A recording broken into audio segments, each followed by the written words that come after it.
Saya merupakan seorang lulusan Bakomsus. Apa saja kekurangan dan kelebihannya? Berikut informasinya. Kembali lagi bersama saya Ahmed. Di video kali ini saya akan menjelaskan tentang Bakomsus.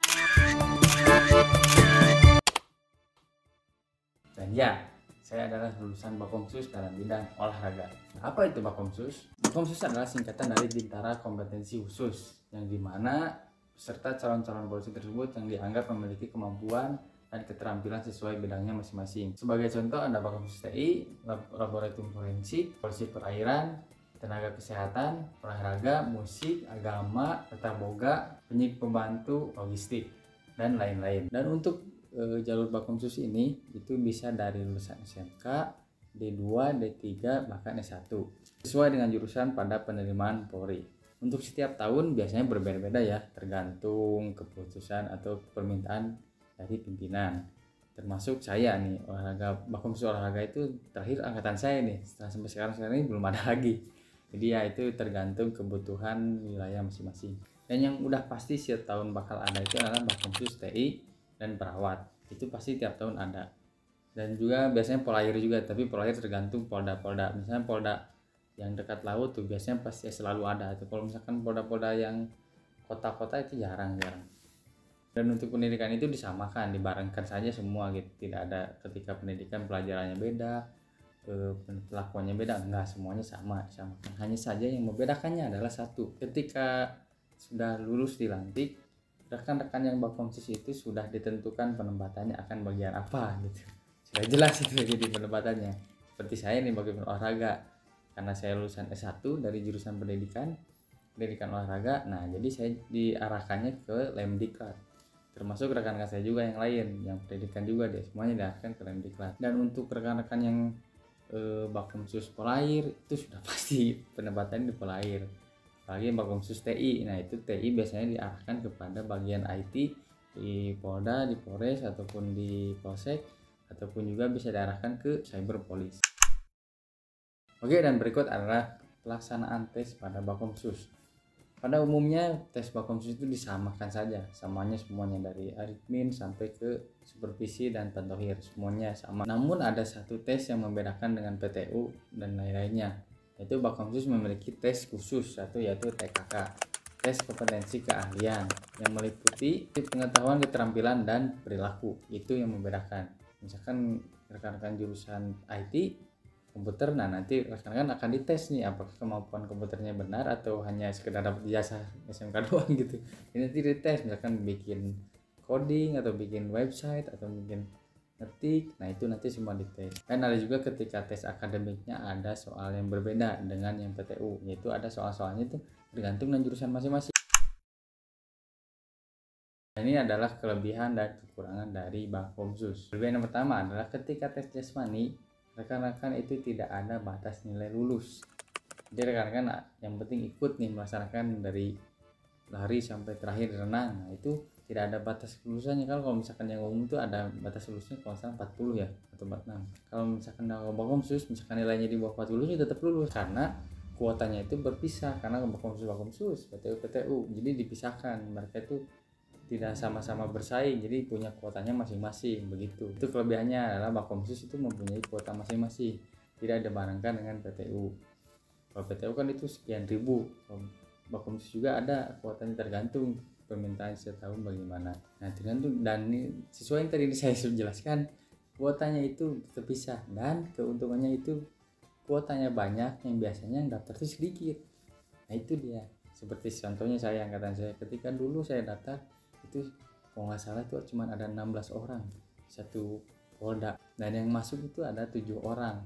Nah itu juga rata-rata yang gugur itu bukan karena nilainya kecil, bukan apa, rata-rata gugur itu karena kesehatan. Tinggal 8 orang waktu itu ketika pantohir, semuanya lulus dan saya ranking 1. Nah termasuk yang ketika jasmani juga nih, ketika tes berenang nih, misalkan pas berenang sekalian tenggelam. Nah itu tenggelam itu kan kalau misalkan yang PTU itu udah auto out langsung keluar ya. Berbeda dengan yang Bakomsus. Kalau Bakomsus tuh mau tenggelam juga itu masih tetap dihitung. Misalkan dia baru renang 5 meter terus tenggelam, nah itu 5 meternya tetap dihitung. Itulah keuntungannya Bakomsus.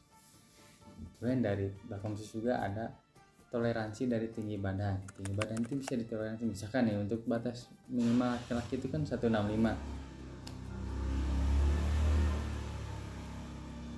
Nah misalkan nih untuk laki-laki kan batas minimalnya 165, ternyata dia tuh 164 tingginya. Nah itu masih bisa dibantu kalau tipis-tipis itu, karena Bakomsus ada toleransi. Ketika misalkan kurang dari 2 cm dari ketentuan itu masih bisa ditoleransi gitu pas angkatan saya. Tapi setiap tahun ingat selalu ada perubahan, belum tentu begitu terus. Beda dengan PTU kan, kalau PTU tuh kurang setengah senti aja langsung dan ini adalah kelebihan yang paling yang paling membedakan dan sangat membantu.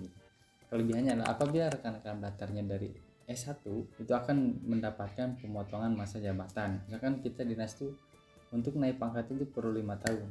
Nah untuk angkatan saya waktu itu karena daftar S1 dipotong 3 tahun, jadi kita tuh baru dinas 2 tahun udah langsung naik pangkat. Seperti saya ini udah beritu duluan dibandingkan dengan angkatan saya. Kalau yang D3 itu kalau nggak salah cuma 2 tahun, jadi naik pangkatnya setelah 3 tahun. Tapi ingat perubahan kadang ada beda lagi. Pas angkatan saya 3 tahun. Nah untuk sekarang ini belum tahu nih, kalau angkatan sekarang juga nih saya juga belum tahu berapa tahun dipotongnya. Yang berikut adalah untuk kekurangan dari Bakomsus. Yang pasti yang pertama adalah itu bisa jadi kekurangan, bisa jadi kelebihan. Yang pertama adalah karena penempatannya sudah ditentukan. Kan kita jurusan IT, kita sudah pasti ditempatkan di bagian IT. Jadi kita ketika sudah lulus dari pendidikan itu kita nggak bisa nggak bisa menentukan kita mau misalkan di Dalmas, mau di Reskrim atau di Binmas. Nah itu kita agak sulit kesempatan untuk bisa masuk ke fungsi-fungsi tersebut, karena kita memang Bakomsus memang sudah dicetak untuk disiapkan menjadi bagian sesuai dengan jurusan kita. Jadi kita nggak bisa nih kayak misalkan kita jurusan olahraga ini kita pengen jadi Binmas, nah itu agak susah. Dan yang kedua, untuk rekan-rekan yang sekolahnya SMK jurusan IT atau misalkan saya ini jurusan olahraga, nah ketika mau daftar gitu, misalkan lowongan Bakomsus IT-nya itu ada nih, nah kita mau gak mau kita harus daftarin Bakomsus. Misalkan kita gak mau saya jurusan SMK nih, tapi saya gak mau daftar Bakomsus olahraga, nah tapi kita tuh gak mau misalkan daftarnya ke Bakomsus TI, kita pengennya PTU aja atau misalkan Bintara Brimob. Nah itu gak bisa, SMK-nya itu ada penerimaannya pada Bakomsus, itu wajib arahnya ke situ.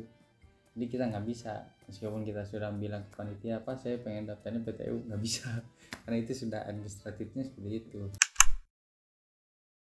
Dan berikut adalah ketentuan-ketentuan untuk rekan-rekan yang ingin mendaftar Bakomsus. Misalkan rekan-rekan itu mau mendaftar Bakomsus tenaga kesehatan, perawat maupun farmasi ataupun itu, rekan-rekan harus memiliki ijazah minimal D3.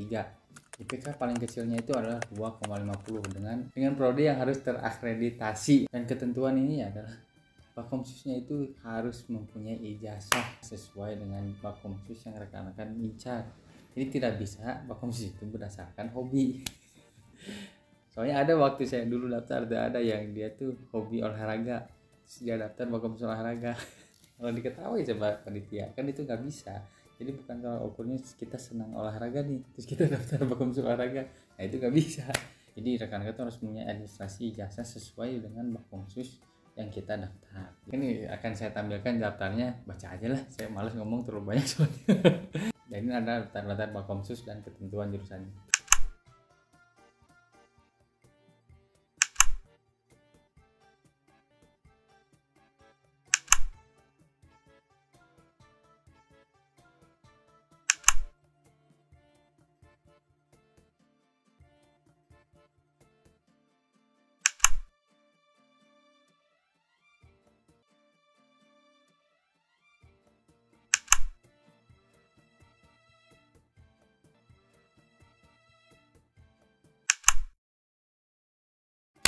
Oke rekan-rekan, jadi cukup sekian video dari saya, semoga membantu informasinya. Apabila mungkin ada informasi saya yang kurang lengkap, ada rekan-rekan saya yang dari Bakomsus lain yang mungkin tidak lengkap yang saya sampaikan, silahkan diberi masukan lagi.